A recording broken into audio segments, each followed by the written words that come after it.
العالمين اللهم صل وسلم وبارك على محمد وعلى آل محمد اللهم انفعنا بما علمتنا وعلمنا ما ينفعنا وزدنا علما وبارك لنا في علمنا وارزقنا الإخلاص في القول والعمل كاملا ونسألك اللهم علما نافعا لا ينسى وتوفيقا دائما آمين يا رب العالمين.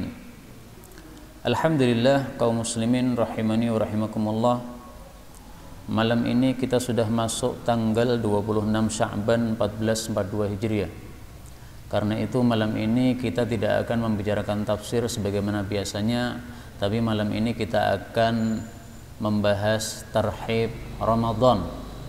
Tarhib artinya menyambut bulan Ramadan. Ketahuilah bahwa bulan Ramadan adalah disepakati para ulama bulan yang paling utama. Tidak ada dari 12 bulan ini yang lebih utama daripada bulan Ramadan. Meskipun ada 4 bulan haram, ya, Dzulqa'dah, Dzulhijjah, Muharram sama Rajab, tetapi sepakat ulama bahwa paling utama adalah Ramadan. Dan tentang keutamaan Ramadan, ini kita bisa temukan dalilnya 2 dari Al-Qur'an, 2 dari hadis Nabi sallallahu alaihi wasallam. Adapun dari Al-Qur'an, Allah Subhanahu wa taala mengatakan, Syahrul Ramadan alladzi unzila fihi al-Qur'an. Bulan Ramadan yang telah diturunkan padanya Al-Qur'an. Ini menunjukkan fadilah Ramadan dalam 2 tempat. Yang pertama, pada kata-kata Syahrul Ramadan. Allah menyebut bulan Ramadan, namanya disebutkan dalam Quran. Sementara 11 bulan yang lain tidak ada satupun yang namanya disebut dalam Quran. Nah, ini menunjukkan fadilah Ramadan. Nggak ada nama Muharram atau Safar atau apapun di dalam Quran, nggak ada. Yang kedua, pada kalimat unzila fihil Quran, diturunkan pada Ramadan Al-Quran. Artinya Allah memilih Ramadan untuk waktu diturunkannya Quran. Ini menunjukkan fadilah Ramadan. Karena Quran adalah kalam Allah. Zikir yang paling utama menurut para ulama sepakat bahwa adalah tilawah Quran. Nah, ketika Quran yang utama seperti ini dipilih oleh Allah, diturunkan pada bulan Ramadan, menunjukkan Ramadan adalah waktu yang istimewa, sehingga dipilih untuk sesuatu yang istimewa. Yang dimaksud diturunkan padanya Al-Quran itu maksudnya turun dari Lauhul Mahfudz kepada Baitul Izzah, yang merupakan Ka'bahnya para malaikat pada langit pertama. Jadi jangan salah paham. Sebagian orang salah paham bahwasanya diturunkan Al-Quran artinya yaitu Nabi mendapatkan wahyu dari Allah Subhanahu wa taala pada bulan Ramadan. Tidak. Kalau Nabi mendapatkan wahyu Al-Quran dari Allah tidak selalu di bulan Ramadan. Kadang Ramadan, kadang tidak. Tetapi ketika turun seluruh Quran 30 juz dari Lauhul Mahfudz ke Baitul Izzah, itu memang terjadinya pada bulan Ramadan. Ini 2 dalil dari Al-Quran. Sekarang 2 dalil dari hadis bahwasanya Ramadan adalah yang paling utama. Sebelumnya saya ingin bertanya dulu, kenapa Ramadan disebut Ramadan?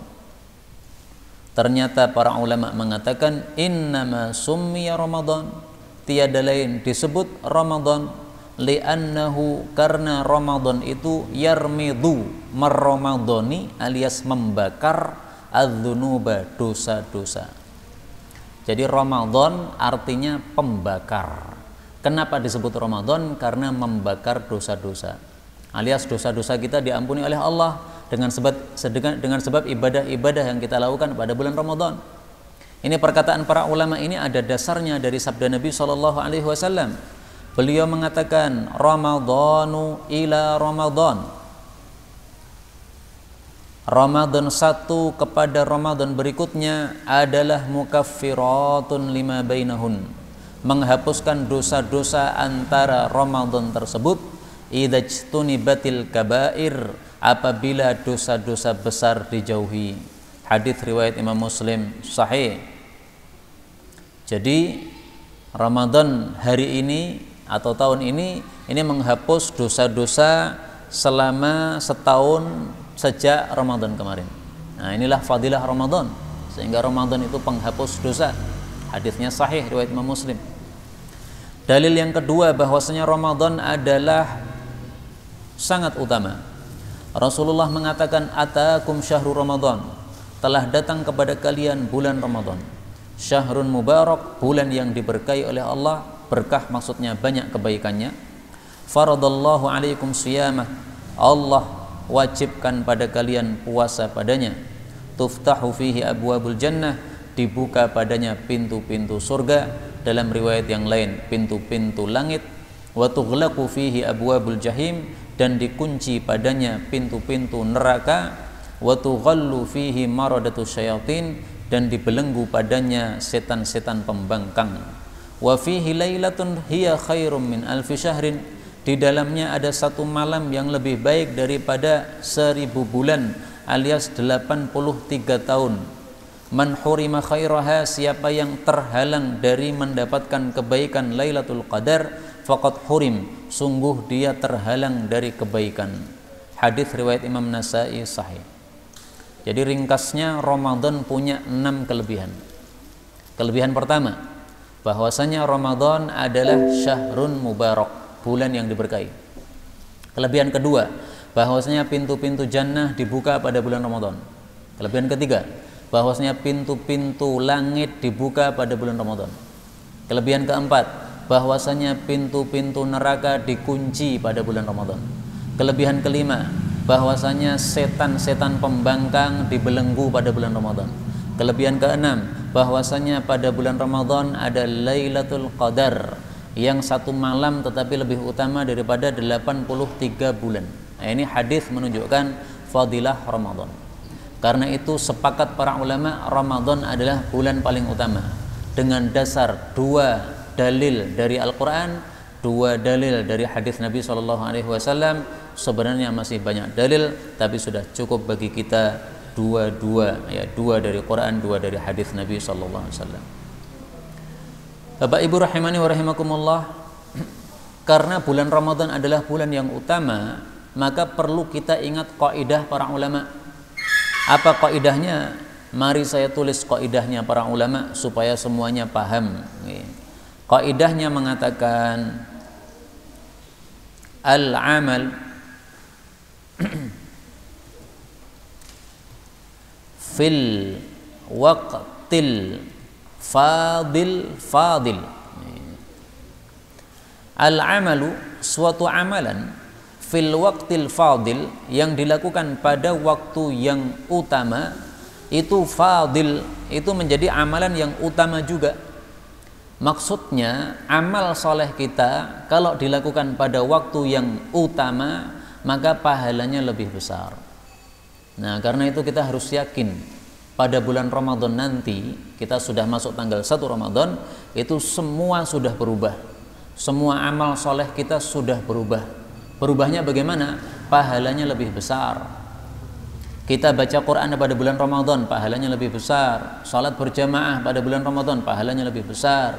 Baca Quran pada bulan Ramadan, pahalanya lebih besar. Zikir pada Ramadan, pahalanya lebih besar. Sedekah pada bulan Ramadan, pahalanya lebih besar. Memberikan minuman kepada orang yang buka puasa, pahalanya lebih besar daripada memberikan buka puasa pada selain Ramadan. Semua amal soleh semuanya begitu. Ini kaidah para ulama. Dan kaidah ini sama dengan kaidah yang lain, al-amalu fil maudhi'il fadil. Amalan yang dilakukan pada tempat yang mulia, maka amalan itu juga jadi mulia. Salat di Masjidil Haram, kata Nabi, lebih utama daripada 100.000 salat di masjid yang lain. Kenapa? Masjidil Haram tempat yang paling mulia. Awwal baitin wudi'a linnas, tempat yang pertama kali dibangun untuk ibadah manusia. Nah, makanya kalau kita sudah paham kaidah ini, mari kita siapkan sebaik-baiknya menghadapi Ramadan. Inilah yang dimaksud tarhib Ramadan, menyambut Ramadan, yaitu bagaimana cara kita menghadapi bulan Ramadan sehingga Ramadan kita jadi sempurna. Karena itu minimal, mari kita perhatikan 5 masalah pada bulan Ramadan. Masalah yang pertama, adaul faraid, melakukan kewajiban-kewajiban. Ini perlu diperhatikan pada bulan Ramadan. Misalnya salat fardu, itu adalah kewajiban. Jangan sampai sholat fardu kita pada bulan Ramadan seperti sholat fardu kita biasanya. Tingkatkan sholat fardu kita pada bulan Ramadan. Yang biasanya telat, Ramadan jangan telat. Yang biasanya suka di soft belakang, Ramadan pilih soft depan. Yang biasanya azan ketika sudah qomat baru kok azan. Yang biasanya wudu ketika mendengar qomat, sekarang jangan wudu ketika mendengar qomat, tapi wudunya ketika mendengar azan. Kalau perlu wudunya sebelum mendengar azan, sehingga kita sudah siap di masjid sebelum qomat. Begitu qomat dikumandangkan, kita sudah berada di masjid sehingga tidak telat. Ditingkatkan. Kenapa nomor satu adalah adaul faraid, tentang kewajiban amalan fardu? Karena sabda Nabi Sallallahu Alaihi Wasallam beliau mengatakan bahwasanya Allah berkalam, wa ma taqarraba ilayya 'abdi bi syai'in.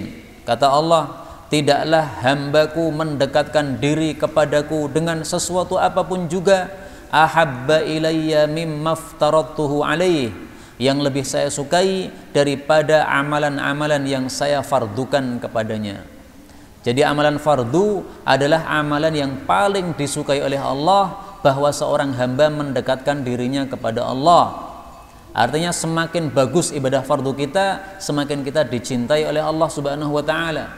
Nah, sekarang bulan Ramadan kan bulan mulia, masa salat fardu kita malah keteteran? Semestinya salat fardu kita pada bulan Ramadan lebih meningkat, tidak boleh sama dengan bulan-bulan sebelumnya, apalagi lebih rendah atau keteteran. Nah, itu kebangetan seperti itu.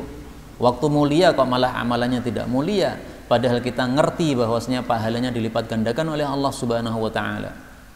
Ingat sabda Nabi sallallahu alaihi wasallam, beliau mengatakan, "Walau ya'lamuna ma fit tahjir." Kalau orang-orang mengetahui fadilahnya tahjir, lastabaku ilaih, pasti mereka akan lomba-lomba melakukan tahjir. Hadis muttafaqun alaih. Apa tahjir itu? Tahjir itu adalah datang ke masjid untuk sholat jamaah di awal-awal waktu, itu namanya tahjir. Kalau terlambat itu enggak tahjir. Qomat sudah dikumandangkan baru datang, itu enggak tahjir namanya, telat itu.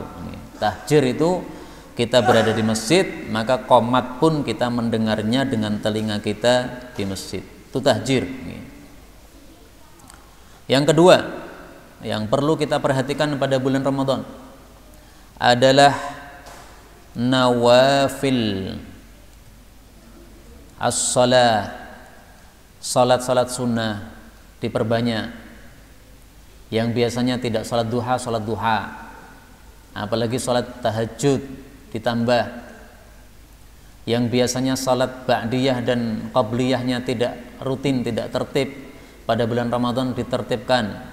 Sebelum zuhur, sebelum asar, sebelum maghrib, sebelum isya, sebelum subuh, setelah zuhur, setelah asar, setelah maghrib, setelah isya. Kalau setelah subuh nggak ada. Kalau setelah asar masih ada, selama matahari belum kuning, sebagaimana hadis yang sudah sering saya sampaikan, gak usah ditampilkan lagi, hadisnya sahih riwayat Abu Dawud dari Ali bin Abi Thalib. Kenapa nomor dua adalah salat sunnah? Karena Rasul sallallahu alaihi wasallam bersabda, as-salatu khairu maudu'in. Salat adalah amalan paling baik yang diletakkan di atas bumi. Faman istata'a ayyastakthir, siapa yang mampu untuk memperbanyak salat, falyastakthir, hendaklah perbanyak salat. Maksudnya salat sunnah. Hadis riwayat Tabarani dalam Al-Awsat sahih. Jadi ini satu sunnah Nabi yang sudah mati. Apa itu? Memperbanyak salat sunnah. Rata-rata umat Islam itu pelit salat sunnah. Salat sunnahnya bisa dihitung. Kalau ulama-ulama dulu salat sunnahnya sangat dermawan. Imam Ahmad salat sunnahnya sehari semalam 300 rakaat. Harun ar-Rasyid salat sunnahnya 100 rakaat sehari semalam. Padahal dia adalah Amirul Mukminin, khalifah. Namanya khalifah banyak urusan, tapi masih sempat juga salat sunnah 100 rakaat. Lah kita ini rakyat jelata, hidupnya banyak nganggur, tetapi malah salatnya sunnahnya sangat sedikit. Oh saya nggak nganggur, saya sibuk. Iya saya tahu Anda sibuk. Sibuk dengan HP kan, dengan YouTube, dengan WA. Nah itu sibuknya kita sekarang ini, sehingga tidak sempat sholat sunnah 100 rakaat dan seterusnya. Maka mari kita niatkan Ramadan sholat sunnahnya diperbanyak. Sholat duha, sholat sunnah qobliyah, sholat sunnah ba'diyah. Qobliyah itu yang sebelum sholat wajib, ba'diyah itu yang setelah sholat wajib. Dan sholat sunnah mutlak. Sholat sunnah mutlak itu nganggur-nganggur sholat, itu namanya sholat sunnah mutlak. Misalnya kita mau berangkat kerja, sholat sunnah. Sampai tempat kerja masih belum dibuka pintunya, sholat sunnah di masjid sebelah. Nanti pada waktu istirahat, rehat, sholat sunnah. Nanti rolasan, sholat sunnah. Nah itu namanya sholat sunnah mutlak. Pokoknya diperbanyak. Sebagaimana kata Imam Ahmad, yu'jibuni anna rajul idza faragha min syai' ayyaquma lis-shalah. Kata Imam Ahmad, saya sangat senang apabila seseorang itu selesai dari satu pekerjaannya, dia istirahat salat sunnah 2 rakaat. Lanjutkan pekerjaannya lagi, selesai salat sunnah 2 rakaat. Masya Allah, betapa banyaknya pahala yang kita dapatkan. Nah, coba diprogram, gitu. Karena biasanya amal kita itu tidak akan bisa sempurna kecuali kalau kita punya target-target, gitu. Ditarget, ditulis, Ramadan ini saya pengen sehari sholat sunnah berapa, ditulis. Misalnya kita pengen sholat sunnah 50 rakaat, ditulis, nanti dihitung. Sebelum subuh 2 rakaat, nanti duha 4 rakaat, tapi berarti dapat 6. Nanti sebelum duhur 4 rakaat, setelah duhur 4 rakaat, kemudian sebelum asar 4 rakaat, setelah asar 2 rakaat, sebelum maghrib 2 rakaat. Oh, sebelum maghrib nggak bisa ya kecuali kalau qomatnya agak lama ya, maka setelah buka puasa kita bisa 2 rakaat, setelah maghrib 2 rakaat atau 6 rakaat ya. Kemudian sebelum isya 2 rakaat, kemudian setelah isya 4 rakaat. Oh ini sudah dapat 34 Pak.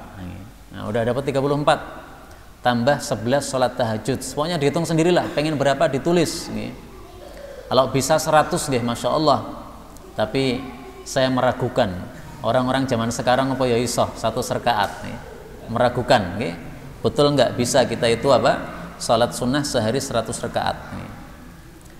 Hadis yang kedua bahwasanya sholat sunnah, sholat itu adalah amal paling baik. Rasulullah mengatakan, i'lamu, ketahuilah, anna khaira a'malikum, bahwasanya amal terbaik kalian adalah as-shalah. Amal terbaik maksudnya apa? Pahalanya paling besar. Jadi terbaik dalam masalah amal itu maksudnya pahalanya paling banyak. 3 kata yang maknanya sama ya. Paling baik, paling utama, paling dicintai Allah. Ini maksudnya sama. Paling banyak pahalanya. Kalau bicara masalah amal, maka 3 kata itu maknanya sama. Karena itu yang kedua adalah nawafilus shalah, diperbanyak salat-salat sunnah pada bulan Ramadan ya, diniatkan mulai sekarang ya, ditargetkan ya. Yang ketiga, tilawatul Quran, baca Quran, karena bulan Ramadan adalah syahrul Quran, bulannya Quran. Kenapa para ulama mengatakan Ramadan adalah bulan Quran? Karena ayat yang tadi saya bacakan, Allah mengatakan syahrul Ramadan alladzi unzila fihil Qur'anu hudal linnasi wa bayyinatin minal huda wal furqan.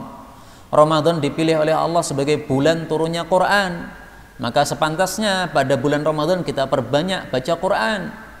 Rasul juga begitu. Beliau setiap Ramadan setoran kepada malaikat Jibril 30 juz disimak oleh malaikat Jibril.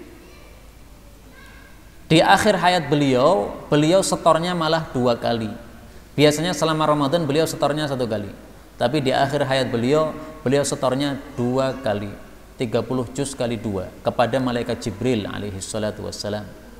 Nah, maka pada bulan Ramadan kita targetkan berapa yang kita ingin khatamkan. Salah satu masyayikh mengatakan pada bulan Ramadan kalau bisa ditargetkan khatam dalam setiap 1 pekan. 1 Ramadan ada berapa pekan? Ada 4 misalnya. Nah, berarti minimal khatam 4 kali. atau 5 kali lah, 5 kali katam. Kenapa beliau mengatakan bagusnya ditargetkan setiap pekan katam? Karena rata-rata ulama salaf itu katam Quran dalam 1 pekan, rata-rata, kebanyakan. Rata-rata orang zaman sekarang katam Quran 1 tahun sekali. Itu pun pas Ramadan. Pomorane Ramadan mungkin katam kita ini. Masya Allah. Nah, maka kita harus meniru para ulama salaf. Ada satu kaidah yang sangat bagus. Illam takunu mithlahum fatashabbahu bihim innat tashabbuha bil kirami falahu. Ini bukan Quran, ini ungkapan para ulama. Illam takunu mithlahum, kalau kamu tidak bisa persis seperti mereka, fatashabbahu bihim, maka menyerupailah mereka. Inna tashabbuha bil kirami, sesungguhnya menyerupai orang-orang mulia itu falah, itu sudah satu keberuntungan. Kita nggak bisa sebaik ulama-ulama salaf, tapi minimal bisa meniru menyerupai mereka.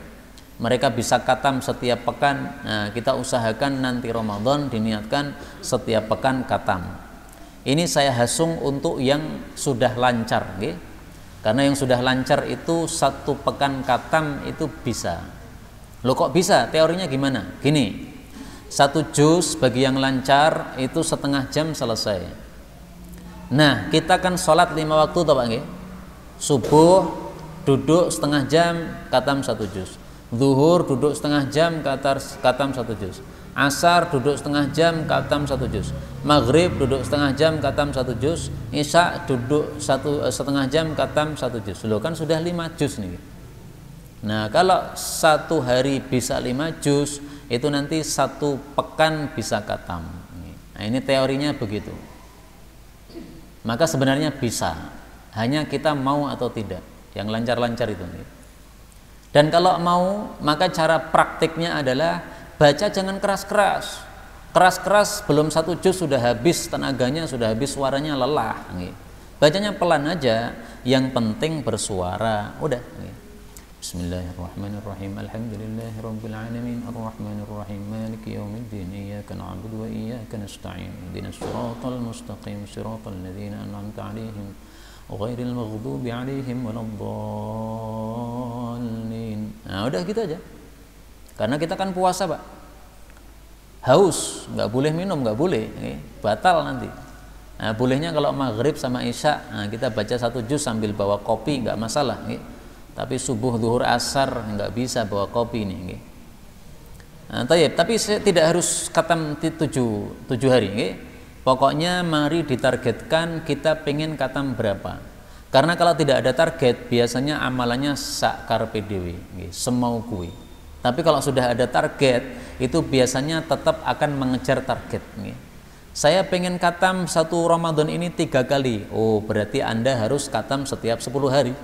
Berarti dihitung aja. 1 Quran itu kan rata-rata 600 halaman. Nah, berarti kalau harus katam 10 hari, berarti 1 harinya selesaikan 60 halaman. Nah, dibagi aja 60 halaman itu dalam 1 sholat ya. Setiap sholat duhur kita baca, setelah itu baca berapa, nah, gitu.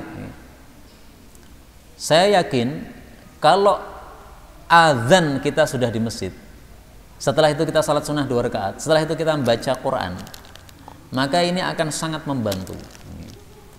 Misalkan target kita adalah setiap salat baca 1 juz. Nah, maka kita pas azan sudah berada di masjid, setelah 2 rakaat kita ambil Quran, kita baca, ini bisa dapat setengah juz, bisa dapat 1/4 juz, tergantung lama tidaknya imam qomat. Kalau qomatnya lama bisa dapat 1 juz malah. Yang penting waktu digunakan sebaik-baiknya.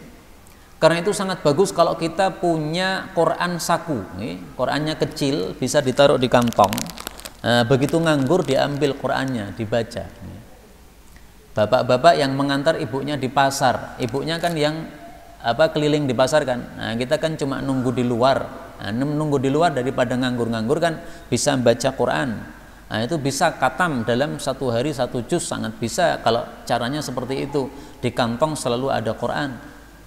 Atau kalau Quran kecil nggak bisa, ya Quran yang gede lah, yang satu buku begini. Nah, dibawa kemana-mana, digantungkan di motor kita.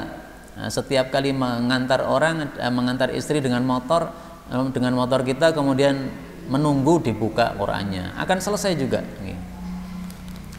Tapi itu yang ketiga.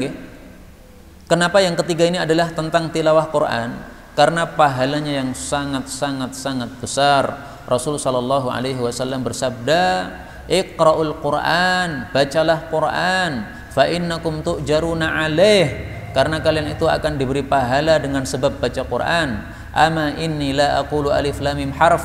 Saya tidak mengatakan alif lam mim itu satu huruf, tetapi alif itu 10 pahala, lam itu 10 pahala, mim itu 10 pahala, fatil kathalathun, maka totalnya alif lam mim dapat 30 pahala. Itu kalau pahalanya normal. Kalau bulan Ramadan kan dilipat gandakan. Nah, maka alif lam mim pada bulan Ramadan lebih dari 30 karena dilipat gandakan oleh Allah Subhanahu wa taala. Jadi 30 ini maksudnya minimalnya. Satu huruf diberi pahala 10. Ini khusus Quran ini, Pak. Enggak ada yang lain. Adapun tasbih, tahmid, takbir, tahlil itu enggak ada pahala satu hurufnya 10, enggak ada. Itu hanya khusus Quran. Karena itulah para ulama sepakat wirid paling utama adalah baca Quran. Ada orang duduk 1 jam, ngapain? Tasbih. Ada orang duduk 1 jam, ngapain? Selawat. Ada orang duduk 1 jam, ngapain? Baca Quran. Ini dari 3 orang ini yang paling besar pahalanya adalah yang baca Quran. Kenapa? Satu hurufnya dikasih 10 pahala oleh Allah Subhanahu wa taala. Nah, coba pahala itu seandainya duit, itu semua kita pasti rajin baca Quran, Pak. Satu huruf 10 pahala. Dengan kata lain, satu huruf dikasih 10.000 oleh Allah. Kira-kira kalau satu huruf kita baca langsung di sini ada 10.000, kita pengen baca berapa juz? Masih rebutan kataman setiap hari katam Quran. Kenapa? Baca Quran langsung kantongnya tebal, bleng. Nah, kita bayangkan aja, kita bayangkan bahwa kita baca Quran kasih duit oleh Allah Subhanahu wa taala. Nah, yang dikasih oleh Allah tidak hanya duit, pahala itu lebih besar daripada duit. Duit kan dunia kan qalil kata Allah, dunia sedikit. Nah, maka manusia itu kadang-kadang mikirnya hanya bisa mikir masalah duit, masalah zahir, tidak bisa mikir masalah batin. Ini yang perlu kita perbaiki. Baik, yang keempat. Tadi saya katakan 5. Nah, keempat, apa yang perlu kita perbaiki pada bulan Ramadan? Sebelum saya lanjutkan, saya ulangi lagi. Yang pertama, sholat fardunya diperhatikan. Yang kedua, sholat sunnahnya diperbanyak. Yang ketiga, tilawah Al-Quran. Yang keempat, bulan Ramadan adalah syahru as-sadaqah, bulan sedekah. Rasulullah sallallahu alaihi wasallam bersabda, "Man fattara shaiman." Barang siapa yang memberi buka puasa kepada orang yang puasa, au jahaza ghaziyan, atau menyiapkan kepada orang yang berperang, falahu mithlu ajrih, maka dia mendapatkan pahala seperti orang puasa tersebut. Man fattara shaiman, barang siapa yang memberi buka puasa kepada orang puasa, kana lahu mithlu ajrih, dia mendapatkan semisal pahala orang puasa, ghaira annahu la yanqus min ajri shaim syai'an, hanya tidak mengurangi pahalanya orang yang puasa tadi sedikit pun. Hadis riwayat Tirmidzi. 1 gelas air kita berikan kepada orang yang puasa, dia minum, kita dapat pahala puasa. 1 roti kita berikan kepada orang yang iftar, buka puasa, kita dapat pahala puasa. 1 bungkus nasi kita berikan kepada orang yang buka puasa, kita dapat pahala puasa. Jadi tidak harus makan besar, ya, minuman, roti, atau mungkin 1 kurma saja kita berikan kepada orang yang buka puasa, itu sudah dapat pahala puasa kita. Meskipun pahalanya tentunya berbeda-beda, semakin banyak yang diberikan semakin besar pahalanya. Yang memberikan 1 roti tentunya pahalanya lebih kecil daripada yang memberikan 1 bungkus nasi yang harganya lebih mahal. Karena pahala disesuaikan dengan keluarnya duit yang kita keluarkan. Sebagaimana sabda Nabi SAW, beliau mengatakan, inna ajraki, sesungguhnya pahala untuk kamu, ala qadri nasabiki, sesuai kadar lelahmu di dalam ibadah, wa nafaqatiki, juga sesuai kadar nafkah yang kamu keluarkan. Hadis riwayat Hakim sahih. Nah, maka ini bagi orang-orang yang diberi kelebihan oleh Allah pada bulan Ramadan, silahkan sedekah, karena bulan Ramadan adalah bulan sedekah. Kenapa saya mengatakan bulan Ramadan adalah bulan sedekah? Perhatikan sabda Nabi atau adat Nabi Shallallahu Alaihi Wasallam. Rasul Shallallahu Alaihi Wasallam, sebagaimana disebutkan oleh para sahabat, kana ajwadan nas. Nabi adalah orang paling dermawan. Wa kana ajwadu ma yakun fi Ramadan. Paling dermawannya Nabi adalah pada saat bulan Ramadan. Hina yalqahu Jibril, ketika berjumpa dengan Jibril. Fala Rasulullah sallallahu alaihi wasallam, Rasulullah itu pada bulan Ramadan ajwadu bil khair, lebih dermawan dengan kebaikan-kebaikan, minar rihil mursalah, daripada angin yang ditiup, angin yang bertiup. Apa maksudnya? Angin itu kalau bertiup itu enggak membeda-bedakan, Pak.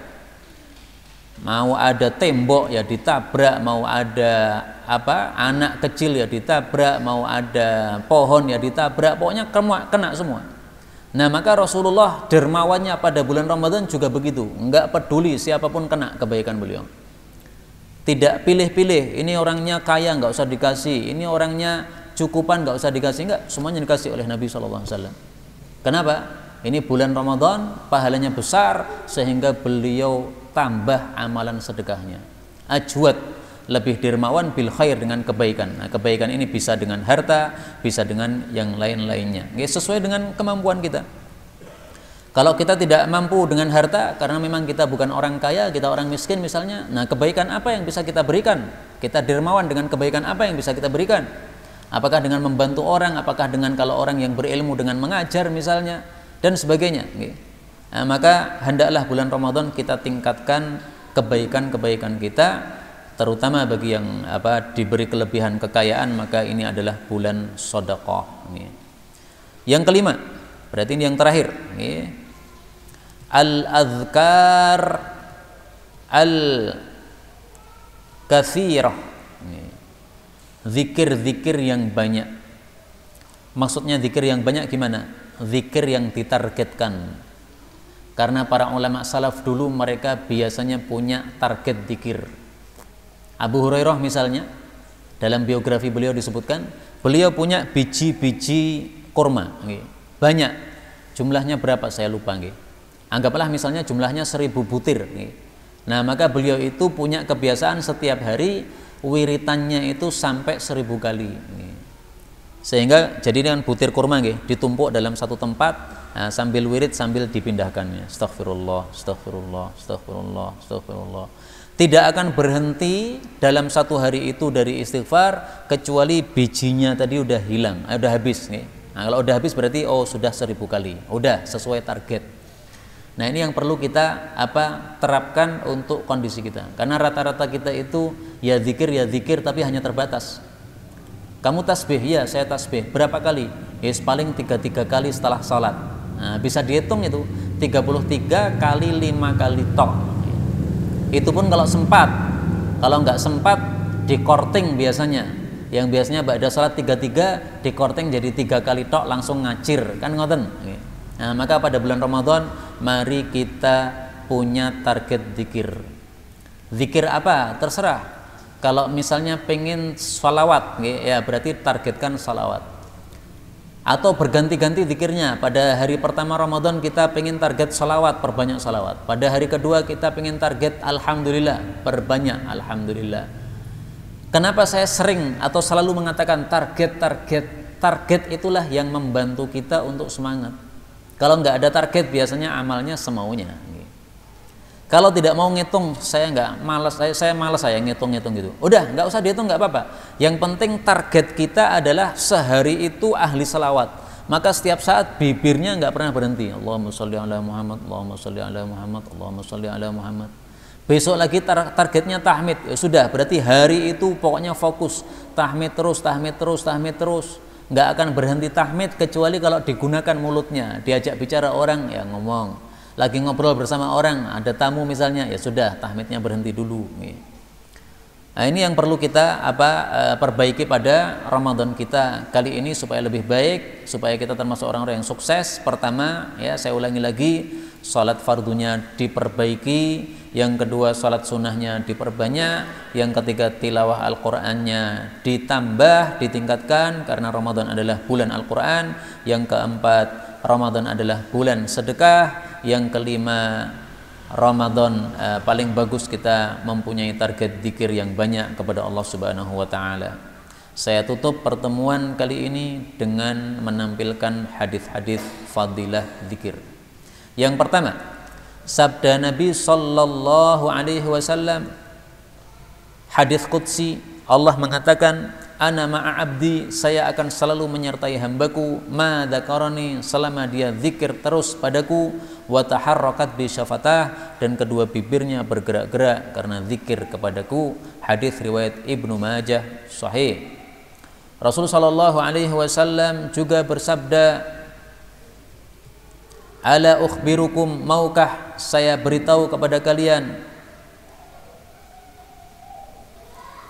suatu amalan yang khairil lakum, lebih baik bagi kalian, bi khairi a'malikum, amal yang terbaik untuk kalian, wa azkaha inda malikikum, amal paling suci di hadapan Allah, arfa'iha fi darajatikum, amal paling cepat meninggikan derajat kalian, wa khairil lakum min infaqidz dzahab wal warik, dan amal ini juga lebih baik daripada infak emas dan perak, wa khairil lakum min antal qaw aduwakum, dan amalan ini juga lebih baik daripada berjumpa dengan musuh lalu bunuh-bunuhan alias perang jihad fisabilillah. Kemudian beliau menjawab, amalan itu adalah zikrullah, zikir kepada Allah Subhanahu wa taala. Hadis riwayat Tirmidzi. Allah Subhanahu wa taala mengatakan, wala dzikrullahi akbar, sungguh zikir kepada Allah itu adalah perkara yang terbesar. Jadi tidak ada perkara yang lebih besar daripada zikir kepada Allah Subhanahu wa taala. Sehingga Rasulullah mengatakan tadi, zikir itu lebih utama daripada infak emas perak. Zikir itu lebih utama daripada perang jihad fi sabilillah. Subhanallah. Amalan yang mudah. Zikir amalan yang mudah, amalan mulut. Tinggal kita mau enggak menggerakkan mulut kita untuk zikir kepada Allah Subhanahu wa taala. Kalau mau saya tambah lagi nomor 6, tapi sebenarnya nomor 6 ini sudah masuk pada nomor 2, yaitu adalah qiyamul lail. Nah, qiyamul lail kita tambah salat tarawih yang di masjid itu jangan dicukupkan di situ aja. Salat malam itu tidak terbatas berapa rakaat. Karena itu kalau kita sudah tarawih di masjid, nanti pulang ke rumah salat tahajud lagi, tambah lagi. Kita kan bangun jam 3 toh nggih. Nah, jam 3 daripada nganggur-nganggur kan bagus salat sunnah lagi. 2 rakaat salam, 2 rakaat salam, 2 rakaat salam. Loh, saya sudah tarawih. Ya, tarawih kan di awal malam. Sementara salat malam itu lebih utama dilakukan di akhir malam daripada di awal malam. Nah, sehingga jangan mencukupkan diri dengan tarawih. Saya katakan sungguh merugi orang-orang yang pada bulan Ramadan hanya mencukupkan diri dengan tarawih, setelah itu sudah tidak mau tahajud lagi, padahal dia bangun jam berapa mas? Jam 3. Terus habis itu ngapain? Langsung sahur, habis itu langsung tidur sampai subuh. Ya rugi banget kayak begitu. Bangun jam 3 ya salat tahajud, 2 rakaat salam, 2 rakaat salam, 2 rakaat salam, 2 rakaat salam, sampai jam 4. Jam 4 sahur, setengah 5 adzan subuh. Nah, begitu kan mestinya. Dari jam 3 sampai jam 4, 1 jam. Berapa rakaat bisa kita dapatkan ini? Banyak sekali. Rasulullah sallallahu alaihi wasallam bersabda, afdhalus salati ba'dal maktubati, salat yang paling utama setelah salat fardu, as-salatu fi jawfil lail, salat di tengah malam. Yang dimaksud paling afdal adalah paling besar pahalanya. Jadi salat sunnah kita yang paling besar pahalanya salat di malam hari, di tengah malam, bukan di siang hari. Kenapa? Siang hari ringan, gampang. Malam hari susah. Rata-rata orang tidur, pilih tidurnya daripada salatnya. maka pahalanya dibesarkan oleh Allah Subhanahu wa taala. Mudah-mudahan kita semuanya mendapatkan barokah Ramadan kita dengan sempurna, mendapatkan barokah Lailatul Qadar dengan sempurna, mendapatkan barokah umur dengan sempurna, mendapatkan husnul khatimah dan masuk jannah tanpa hisab, tanpa azab. Amin ya rabbal alamin. Wa sallallahu wasallam wa baraka ala nabi Muhammad walhamdulillahi rabbil alamin. Oh iya, kemarin ada pertanyaan nih. Salat tarawih lebih baik di rumah, nggak usah berjamaah di masjid. Nah, saya jawab. Masalah ini memang ada 3 pendapat. Pendapat yang pertama lebih utama di rumah, pendapat yang kedua lebih utama di masjid, pendapat yang ketiga Imam Syafi'i. Ini sangat bagus. Imam Syafi'i mengatakan kalau orangnya punya hafalan Quran, lebih baik dia tarawihnya di rumah. Kalau dia tidak punya hafalan Quran, lebih baik dia tarawihnya di masjid. Kenapa? Karena kalau dia punya hafalan, dia tarawih di rumah bisa lebih panjang. Dia dalam 1 kali sholat tarawih bisa mengulang 1 juz. Nah, berarti tarawihnya lebih lama, 1 jam. 1 juz kan 1 jam itu kira-kira. Nah, kalau kita ikut tarawih di masjid kan paling-paling 30 menit. Ada juga yang 20 menit, ada juga yang 25 menit, tergantung suratnya apa yang dibaca. Nah, maka kata Imam Syafi'i dibagi 2 manusia ini. Nah, saya katakan boleh juga kita gabungkan sholat tarawih kita ikut, setelah itu kita sholat tahajud lagi di rumah. Wallahu a'lam bishawab, walhamdulillahi rabbil alamin.